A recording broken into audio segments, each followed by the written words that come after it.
ಕಾರಾಗೃಹ ಎಡಿಜಿಪಿಯಾಗಿ ನೇಮಕ ಆಗ್ತಾರ ಟಫ್ ಆಫೀಸರ್. ಜೈಲಿನ ಅವ್ಯವಹಾರದಿಂದ ಸರ್ಕಾರ ಸದ್ಯ ಮುಜುಗರಕ್ಕೀಡಾಗಿದೆ. ಮುಜುಗರಕ್ಕೀಡಾಗಿರುವಂತಹ ಸರ್ಕಾರಕ್ಕೆ ಈಗ ಅಲೋಕ್ ಕುಮಾರ್ ನೆನಪಾಗಿದ್ದಾರೆ. ರಸ್ತೆ ಸುರಕ್ಷತೆ ಮತ್ತು ರಾಜ್ಯ ಸಂಚಾರ ಎಡಿಜಿಪಿ ಅಲೋಕ್ ಕುಮಾರ್ ಈಗ ಕಾರಾಗೃಹ ಎಡಿಜಿಪಿಯಾಗಿ ವರ್ಗಾಯಿಸೋದಕ್ಕೆ ಸರ್ಕಾರ ಚಿಂತನೆ ನಡೆಸಿದೆಯಂತೆ. ನ್ಯೂಸ್ ಫಸ್ಟ್ಗೆ ಪೊಲೀಸ್ ಇಲಾಖೆಯ ಉನ್ನತ ಮೂಲಗಳಿಂದ ಈ ಮಾಹಿತಿ ಲಭ್ಯ ಆಗ್ತಾ ಇದೆ.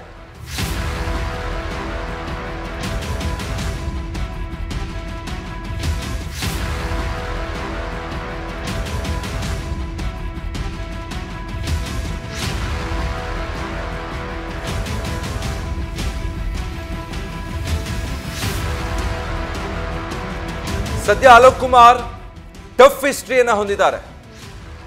ಹಿಂದೆ ಸಿಸಿಬಿ ಮುಖ್ಯಸ್ಥರಾಗಿ ಮತ್ತೆ ಬೆಂಗಳೂರಿನ ಕಮಿಷನರ್ ಆಗಿ ಕೂಡ ಅಲೋಕ್ ಕುಮಾರ್ ಕಾರ್ಯನಿರ್ವಹಿಸಿದ್ರು. ಆಗ ಅಲೋಕ್ ಕುಮಾರ್ ರೌಡಿಗಳನ್ನ ಊರು ಬಿಡುವಂತೆ ಮಾಡಿದ್ರು. ಬಹಳ ಖಡಕ್ ಆಫೀಸರ್ ಅಂತ ಗುರುತಿಸಿಕೊಂಡವರು.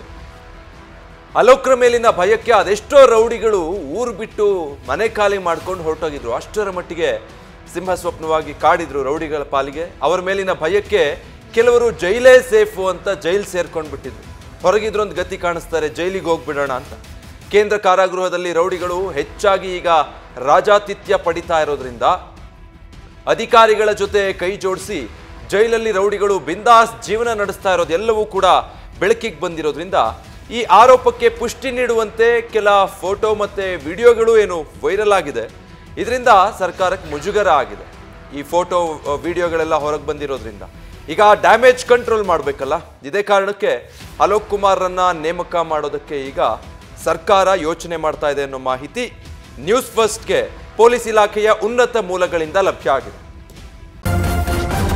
ನ್ಯೂಸ್ ಫಸ್ಟ್ ನಿರ್ಭೀತಿಯಿಂದ ನಿಮ್ಮ ಪರವಾಗಿ.